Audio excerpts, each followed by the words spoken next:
नमस्कार, आप देख रहे हैं न्यूज इंडिया। आपके साथ मैं हूं निदा अहमद। स्वागत है आप सभी का हमारी खास पेशकश त्रिपुरा का रण में, क्योंकि आज त्रिपुरा की 60 विधानसभा सीटों पर मतदान होना है।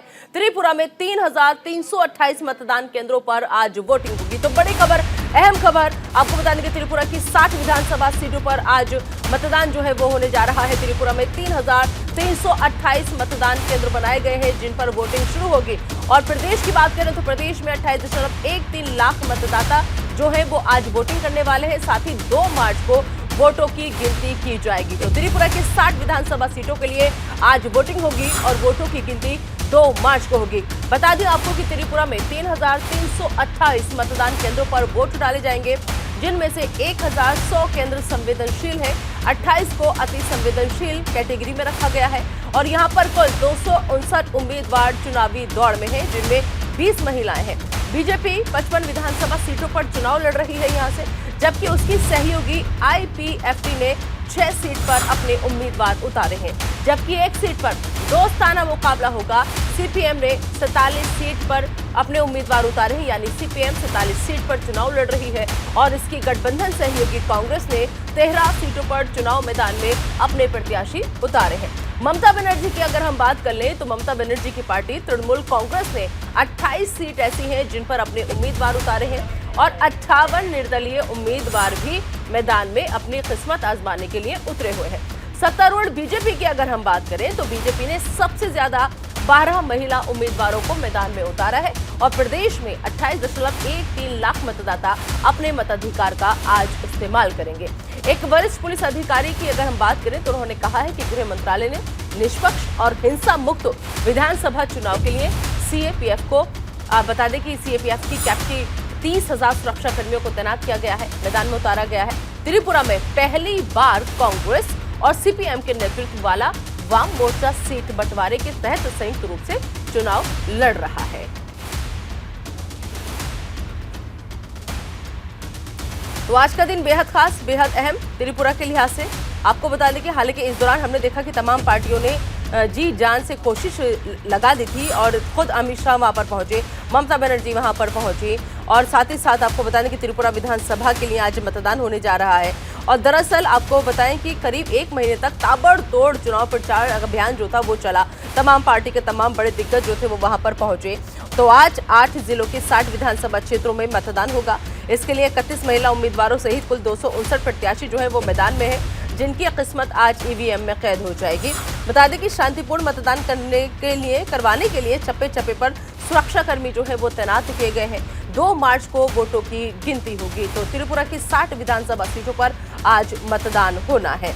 तो चुनाव अधिकारियों ने कहा है कि केंद्रीय सशस्त्र पुलिस बल यानी सीएपीएफ और त्रिपुरा स्टेट राइफल्स टीएसआर और राज्य पुलिस कर्मियों को आज तैनात किया गया है, ताकि किसी भी तरह की कोई भी घटना जो है वो न घट सके। तो जानकारी के मुताबिक करीब 31,000 मतदान कर्मी 2,504 स्थानों पर अपने निर्धारित 3,327 मतदान केंद्रों पर जो है वो पहुंचे हुए हैं। और त्रिपुरा के मुख्य निर्वाचन अधिकारी यानी सीईओ गीते किरण कुमार ने भी बताया कि 2018 के विधानसभा चुनाव का अगर हम यहां पर नजर डालें तो 24 महिलाओं सहित 297 उम्मीदवारों ने ये चुनाव लड़ा था। 28 लाख मतदाता जो है वो आज भाग्य का फैसला करेंगे। तो 2 तस्वीरें आपको हम दिखा रहे हैं कि तैयारियां जो है वो शुरू हो चुकी हैं। धीरे धीरे लोग जो है मतदान केंद्रों की तरफ बढ़ रहे हैं, आगे आ रहे हैं। जो अधिकारी हैं वो तमाम जो कागजी कार्रवाई है उनको चेक कर रहे हैं अपने अपने केंद्रों पर। तो तस्वीरें आनी शुरू हो गई हैं कि किस तरीके से जो लोग हैं वो अब जा रहे हैं और पोलिंग बूथ का रुख कर रहे हैं। तो 2 तस्वीरें फिलहाल आपकी टीवी स्क्रीन पर। पहली तस्वीर में आप देख सकते हैं कि महिलाएं जो है वो लाइन में लगी हुई हैं, बुजुर्ग जो है उनको पकड़ करके लाया जा रहा है वोट डलवाने के लिए। वहीं दूसरी लाइन में आप देखिए कि अंदर लोग पहुंचे हुए हैं। सब कुछ अभी फिलहाल जो शुरुआती जांच होती है वो चल रही है वहां पर। मतदान केंद्र की तस्वीरें अंदर की आपको हम दिखा रहे हैं। तो बुजुर्ग, महिलाएं सभी लोग लाइन में लग चुकी हैं और इंतजार है अपने मत का इस्तेमाल करने का। तो आज के ईवीएम में कई उम्मीदवारों की किस्मत का फैसला जो है वो हो जाएगा। 28 लाख मतदाता जो है वो आज भाग्य का फैसला कर देंगे त्रिपुरा के भाग्य का, कि आखिर त्रिपुरा में क्या होगा जब 2 मार्च को नतीजे आएंगे। तो मुख्य निर्वाचन अधिकारी जो है वो लगातार बता रहे हैं कि किस तरीके से हमारी पूरी तैयारियां हमने की थी, कैसे आज त्रिपुरा जो है वो मतदान केंद्र तमाम सज धज कर यहाँ पर तैयार हैं।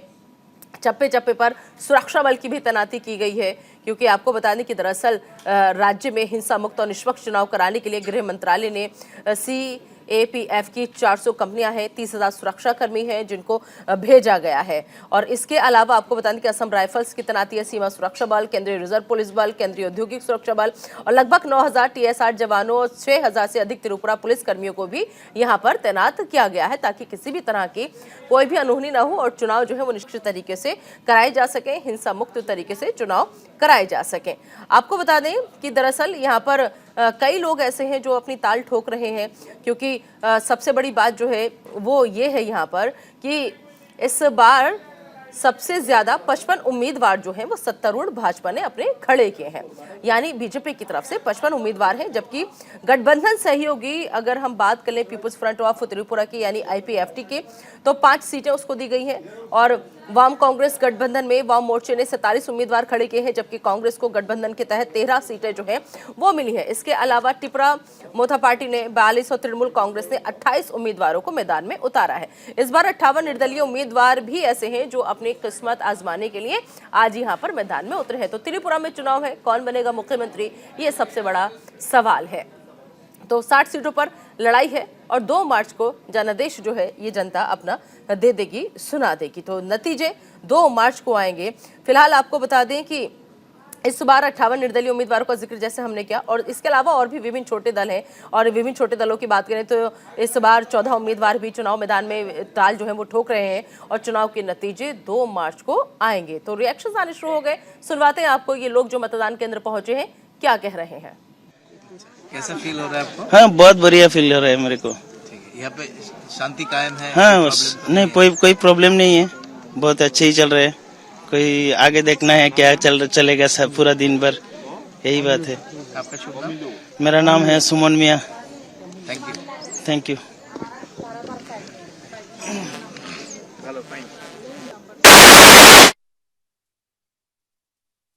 मतदान केंद्रों के बाहर की तस्वीरें आपको हम दिखा रहे हैं, जहां पर महिलाएं हो, बुजुर्ग हो, सभी लोग इस वक्त पहुंचे हुए हैं। उत्साह दिख रहा है लोगों के अंदर, क्योंकि त्रिपुरा की जनता क्या चाहती है वो आज तय हो जाएगा। त्रिपुरा की जनता ने किस पे भरोसा जताया है उसकी किस्मत का फैसला आज EVM में कैद हो जाएगा। तो त्रिपुरा में चुनाव है, लेकिन कौन मुख्यमंत्री बनेगा, किसकी उम्मीदों पर, जनता की उम्मीदों पर कौन सी पार्टी खरी उतरेगी, देखना होगा। बस इंतजार 2 मार्च तक का हमें करना होगा, क्योंकि 60 सीटों पर आज लड़ाई होगी और 2 मार्च को जनादेश जो है वो आएगा। आपको बता दें कि दरअसल यहाँ पर खुद अगर प्रधानमंत्री नरेंद्र मोदी की हम बात करें तो प्रधानमंत्री नरेंद्र मोदी सहित कई दिग्गज ऐसे थे जो प्रचार करने के लिए यहाँ पर पहुंचे थे, त्रिपुरा की जनता को समझाने के लिए पहुंचे थे। अपनी अपनी पार्टियों की उपलब्धियां गिनाई जा रही थी, दूसरी पार्टियों की खामियां बताई जा रही थी। इस बीच प्रधानमंत्री नरेंद्र मोदी ने न सिर्फ प्रचार किया बल्कि कई और दिग्गजों ने प्रचार किया। प्रधानमंत्री नरेंद्र मोदी ने आपको बता दें कि 3 जगह पर यानी दक्षिणी, उत्तरी और पश्चिमी त्रिपुरा में जाकर के रैलियों को संबोधित किया था। वहां पर जाकर पहले की सरकारों पर निशाना उन्होंने साधा था। और भाजपा अध्यक्ष JP नड्डा पहुंचे थे, केंद्रीय गृह मंत्री अमित शाह पहुंचे थे, जिन्होंने त्रिपुरा के विभिन्न हिस्सों में कई रैलियों को संबोधित किया था। तो और इसके अलावा आपको हम बता दें कि केंद्रीय मंत्री राजनाथ सिंह पहुंचे थे, और स्मृति ईरानी गई थी, अर्जुन मुंडा गए थे, असम के मुख्यमंत्री हिमंत बिस्वा पहुंचे थे, उत्तर प्रदेश के मुख्यमंत्री योगी आदित्यनाथ जो फायर ब्रांड नेता बीजेपी के माने जाते हैं, जिनका स्टार प्रचारकों की लिस्ट में नाम सबसे ऊपर होता है। किसी भी विधानसभा में चुनाव होते हैं, किसी भी राज्य में चुनाव होते हैं, तो उत्तर प्रदेश के मुख्यमंत्री योगी आदित्यनाथ की डिमांड जो है वो बहुत ज्यादा बढ़ जाती है। और यही वजह है कि मुख्यमंत्री योगी आदित्यनाथ जो थे वो पहुंचे थे। और इनके अलावा अगर हम पश्चिम बंगाल की बात करें तो पश्चिम बंगाल के विपक्ष के नेता शुभेंदु अधिकारी, विधायक अग्निमित्रा पॉल और मिथुन चक्रवर्ती, हेमा मालिनी सहित कई अन्य दिग्गजों ने भी रैलियों को संबोधित किया था यहाँ पर। और सबसे बड़ी बात जो है वो ये कि माकपा कांग्रेस की गठबंधन की रैली और चुनाव प्रचार के लिए माकपा महासचिव सीताराम येचुरी यहाँ पर पहुंचे थे, लेकिन राहुल गांधी को इस दौरान मिस किया था। त्रिपुरा की जनता ने मिस किया था कि राहुल गांधी जो थे वो नजर नहीं आए या फिर राहुल गांधी यहाँ पर नहीं पहुंचे थे। तो विधानसभा चुनाव 2023 का आज रण है। मतदाताओं की संख्या 28,13,000 है। इनके अलावा उम्मीदवारों की हम बात करें तो कुल 259 उम्मीदवार ऐसे हैं जो आज मैदान में उतरे हुए हैं, और लिहाजा आज जो वोटिंग हो रही है इसके नतीजे 2 मार्च को आएंगे। तो बूथ संवेदनशील की संख्या जो है वो 1100 बूथ ऐसे हैं जो संवेदनशील है। और इसके अलावा सुरक्षा व्यवस्था जो है वो खासी कड़ी की गई है, सुरक्षा के लिहाज से खासे इंतजाम किए गए हैं। 3,328 पोलिंग बूथ की संख्या है यहाँ पर, और मतदाता की संख्या 28,13,000 हजार है यहाँ पर कुल। तो उम्मीदवार 259 जैसे कि आपको हमने बताया। तो सबसे बड़ी बात जो है यहाँ पर वो यही है कि देखना होगा कि त्रिपुरा का जो नतीजा है वो दरअसल तय करेगा। और बड़ी खबर आ रही है इस वक्त कि आपको बता दें कि त्रिपुरा में वोटिंग जो है वो शुरू हो चुकी है। तो अहम खबर, बड़ी खबर, बूथों पर लंबी कतारें लगी हुई है। तस्वीरें आपको हम लगातार दिखा रहे हैं। तो बड़ी खबर आ रही है, मतदाताओं में उत्साह देखा जा रहा है, लेकिन साथ ही साथ सुरक्षा व्यवस्था के भी चाक चौबंद इंतजाम हैं यहाँ पर। तो त्रिपुरा में वोटिंग शुरू हो चुकी है, मतदाता मतदान केंद्र पहुंच रहे हैं। बूथों पर लंबी लंबी कतार जो है वो सुबह सुबह देखी जा रही है। महिलाएं पहुंची हुई है, बुजुर्ग पहुंचे हुए हैं। सबसे बड़ी बात, देश का युवा भी लाइन में खड़ा है अपने मत का इस्तेमाल करने के लिए। तो त्रिपुरा में वोटिंग शुरू हो चुकी है और साथ ही साथ अब आप देख सकते हैं मतदान केंद्रों से बाहर की तस्वीरें आने लगी है कि बूथों पर किस तरीके से लंबी कतार जो है वो लगी हुई है। यहाँ पर मतदाताओं में उत्साह देखा जा रहा है, जोश देखा जा रहा है। तमाम लोग पहुंच रहे हैं सुबह सुबह। तो फिलहाल वोटिंग जो है वो शुरू हो चुकी है त्रिपुरा में। तो मात्र 60 सदस्यों वाली विधानसभा के लिए होने जा रहे इस चुनाव का परिणाम जो है वो दरअसल विपक्ष की एकता को रोड मैप के आधार पर तय कर सकता है, क्योंकि विपक्ष इस वक्त एकजुट नजर आ रहा है। लेकिन साथ ही साथ आपको हम बताएं कि त्रिपुरा का जो नतीजा है, 2 मार्च को जो भी नतीजे आएंगे वो दरअसल कांग्रेस के गठबंधन का भविष्य भी तय करेंगे। और इसके अलावा बीजेपी के खिलाफ मोर्चे को 2024 तक बनाए रखने की जो चुनौती है वो भी तय करेंगे। तो कांग्रेस और वाम दलों ने बंगाल के परिणाम की अनदेखी कर त्रिपुरा में भाजपा के खिलाफ मोर्चा जो है वो बनाया हुआ है। अब सब एक साथ नजर आ रहे हैं। लोकसभा चुनाव तक गठबंधन को बचाए रखने की चुनौती इस वक्त विपक्ष के सामने रहेगी। और इस कसौटी पर बिहार, महाराष्ट्र जैसे राज्य भी होंगे जहां सत्ता के लिए विचारधारा से समझौता कर इस तरह के गठबंधन जो है वो हमने पहले भी देखे थे, पहले भी हुए थे। लेकिन अब ये गठबंधन कितना कमाल कर पाएगा और यही कांग्रेस के भविष्य को तय करेगा जो भी नतीजा त्रिपुरा का आएगा। तो फिलहाल त्रिपुरा में वोटिंग जो है वो शुरू हो चुकी है। आपको बता दें कि लंबी लंबी कतारें बूथों के बाहर देखी जा रही है। बूथों पर लंबी कतार लगी हुई है, महिलाएं पहुंच रही हैं, देश का युवा पहुंच रहा है, बुजुर्ग जो है वो भी पहुंच रहे हैं अपने मत का इस्तेमाल करने के लिए। तो त्रिपुरा में वोटिंग शुरू हो चुकी है। बहुत अच्छा है, शांतिपूर्ण वोट सब साल होता है, कोई दिक्कत नहीं होता है, सारे लोग सभी अच्छी है। इधर में तीन बूथ है, 31 आरकेपुर का, 52, 53 और 54। वोटर 52 में 1110, 53 में 500 और 54 में नियर अबाउट 1200। वोटर 5 बजे से लाइन लगा है वोट देने के लिए, कारण 54 और 52 में बहुत ज्यादा वोटर है।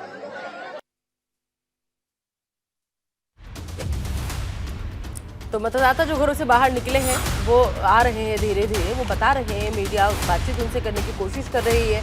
लेकिन त्रिपुरा में जो गठबंधन की स्थिति का जिक्र लगातार हम कर रहे हैं, क्योंकि त्रिपुरा को समझने के लिए वहाँ के जो अभी मौजूदा सियासी हालात हैं उनको समझना बेहद ज़रूरी है कि आखिर सियासी गर्मी जो है, सियासी पारा जो है वो किस तरीके से हाई हुआ। पिछले 1 महीने में कैसे ताबड़तोड़ वहाँ पर रैलियाँ हुई, पिछले 1 महीने में कैसे वहाँ पर तमाम दिग्गज जो थे वो पहुँचे, पिछले 1 महीने में कैसे वहाँ की जनता से लोक लुभावन वादे जो थे वो किए गए। लेकिन इस बीच आपको बता दें कि जिस तरीके से चुनाव की घोषणा जब हुई तो उसके बाद हमने देखा कि सब कुछ एक साथ नजर आए, एकजुट नजर आए। लेकिन चुनाव की घोषणा से पहले तक त्रिपुरा में वाम दलों, कांग्रेस में महासंग्राम की स्थिति जो थी वो देखी जा रही थी। कार्यकर्ता और नेता ही लोग ऐसे थे जो आपस में लड़ रहे थे, आपस में भिड़ रहे थे, वो भी तस्वीरें आज सामने आ रही थी। लेकिन जैसे ही चुनाव की घोषणा हुई कि 16 फरवरी को चुनाव होगा, तो उसके बाद आपको बता दें कि अचानक से घोषणा होते ही सब लोग एक हो गए। ऐसे में कई सवाल जो थे वो उठ रहे थे, गठबंधन को लेकर के भी सवाल उठ रहे थे। और अगर सबसे बड़ी बात जो थी वो यही है कि कांग्रेस का जिस तरीके से सूपड़ा साफ हुआ था यहाँ पर बंगाल में, कांग्रेस माकपा की कभी राजनीतिक शत्रु थे ये लोग आपस में, लेकिन अब एकजुट नजर आ रहे हैं, एक साथ जो है वो नजर आ रहे हैं। बीजेपी ने विजय संकल्प यात्रा यहाँ पर निकाली, कांग्रेस के प्रचार में राहुल गांधी जो थे नजर नहीं आए। तो बीजेपी के 55 सीटों पर उम्मीदवार जो है वो उतरे हुए हैं। और इसके अलावा आपको हम बताएं कि बीजेपी आरएसएस पर भी जमकर हमला जो था वो देखा हमने यहाँ पर होता रहा। लेकिन अगर बीजेपी की तरफ से जब बात करें तो वो लगातार कांग्रेस पर हमलावर नजर आई।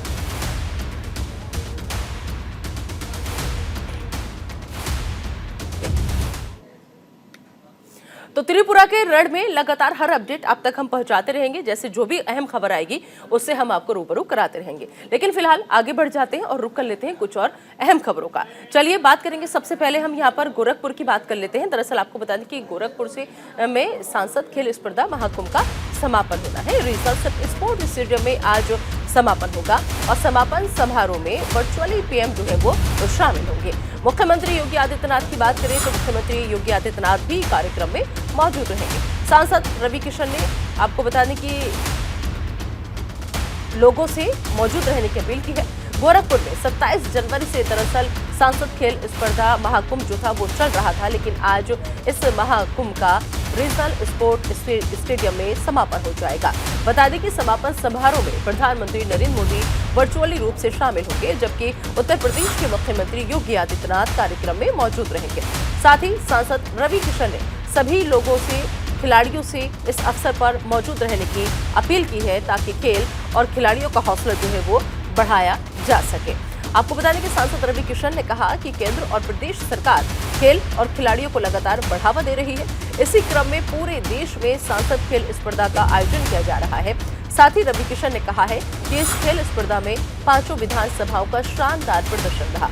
इस स्पर्धा के जरिए खिलाड़ी राष्ट्रीय स्तर पर अपनी नई पहचान बना सकते हैं। अगली बड़ी खबर का रुख कर लेते हैं। आपको बता दें कि अगली बड़ी खबर बरेली से है, जहां पर 4 दिवसीय दौरे पर आरएसएस प्रमुख मोहन भागवत रहने वाले हैं। तो बड़ी खबर, अहम खबर, बरेली के 4 दिवसीय दौरे पर आरएसएस प्रमुख मोहन भागवत आज देर रात बरेली पहुंच जाएंगे। मोहन भागवत बरेली में कई कार्यक्रमों में हिस्सा लेने का प्रोग्राम है। मोहन भागवत का 2025 के शताब्दी वर्ष की तैयारियों की जानकारी देंगे। साथ ही साथ राष्ट्रीय स्वयंसेवक संघ के प्रमुख मोहन भागवत 4 दिन के प्रवास पर आज बरेली पहुंचेंगे। साथ ही विभिन्न कार्यक्रमों में वो हिस्सा लेंगे। जैसे कि हमने आपको पहले भी बताया, संघ के महानगर प्रचारक आलोक प्रकाश ने बताया कि सरसंघचालक मोहन भागवत आज देर रात बरेली पहुंचेंगे। वो 3 दिवसीय कार्यक्रम में स्वयंसेवक परिवार के साथ संवाद करेंगे और संघ के कामों के बारे में जानकारी भी देंगे।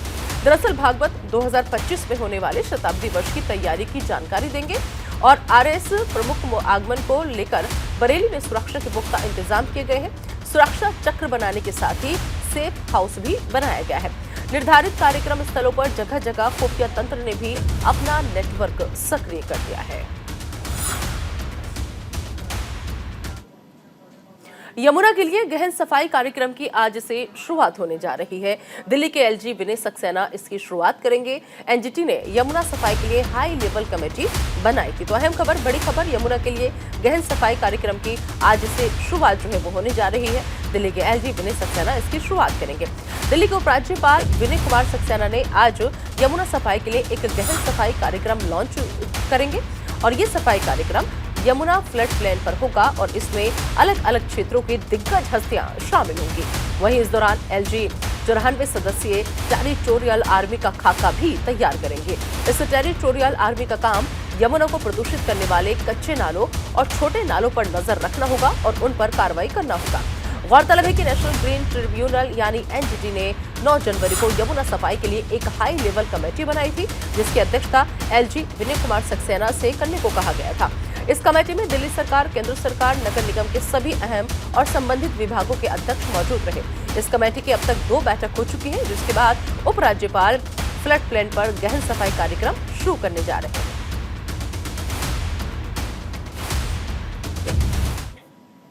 और अब बात उत्तर प्रदेश की बोर्ड परीक्षाओं की। उत्तर प्रदेश की परीक्षाएं आज से शुरू हो रही हैं। आपको बता दें कि आज से 10वीं और 12वीं की परीक्षाएं होंगी। 2 शिफ्ट में ये परीक्षाएं आयोजित की जाएंगी। परीक्षा में नकल रोकने के लिए बोर्ड ने इस बार बहुत ज्यादा सख्ती बरती है। तो उत्तर यूपी बोर्ड की परीक्षाएं आज से शुरू हो रही है। आज से शुरू होने वाली यूपी बोर्ड हाई स्कूल और इंटरमीडिएट की परीक्षाएं 2 शिफ्ट में आयोजित की जाएंगी। पहली शिफ्ट सुबह 8 बजे से 11:15 तक और दूसरी शिफ्ट दोपहर 2 बजे से शाम 5:15 तक चलेगी। छात्रों की परीक्षा शुरू होने से पहले निर्धारित समय पर परीक्षा केंद्र में रिपोर्ट करना होगा। हाई स्कूल और इंटरमीडिएट के स्टूडेंट्स प्रवेश पत्र और स्कूल आईडी कार्ड अपने साथ ले जाना न भूलें। वहीं परीक्षा में नकल रोकने के लिए भी उत्तर प्रदेश माध्यमिक शिक्षा परिषद कड़े इंतजाम किए हैं और नकल करने वालों पर एनएसए के तहत कार्रवाई भी होगी।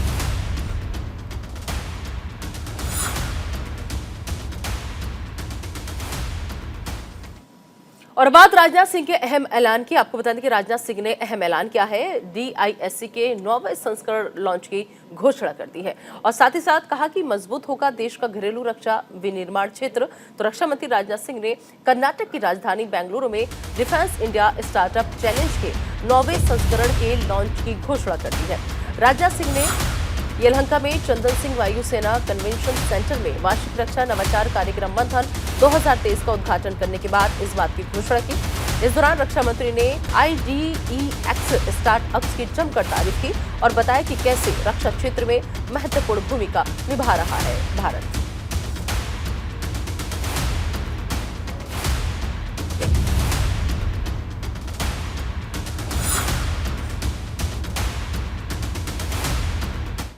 चलिए आगे बढ़ते हैं और अब बात कर लेते हैं विजयवाड़ा एक्सप्रेस ट्रेन की। आपको बता दें कि विजयवाड़ा एक्सप्रेस ट्रेन को हरी झंडी दिखाई गई है। जी किशन रेड्डी ने हरी झंडी दिखाई। मछलीपट्टनम तक की यात्रा अब आसान हो जाएगी। तो आंध्र प्रदेश के विजयवाड़ा में केंद्रीय मंत्री जी किशन रेड्डी ने धर्मावरम विजयवाड़ा एक्सप्रेस ट्रेन को हरी झंडी दिखाकर रवाना किया, जिसके बाद से रायलसीमा और पालनाडु क्षेत्र के यात्री मछलीपट्टनम तक आसानी से यात्रा कर सकेंगे। वहीं इस मौके पर जी किशन रेड्डी ने कहा कि केंद्र ने हाल ही में पेश किए गए केंद्रीय बजट में आंध्र प्रदेश में रेलवे परियोजनाओं और बुनियादी ढांचे के लिए 8,406 करोड़ रुपए के विकास कार्यों की मंजूरी दी थी। आंध्र प्रदेश को धन का आवंटन पिछले वर्ष की तुलना में 20% अधिक है।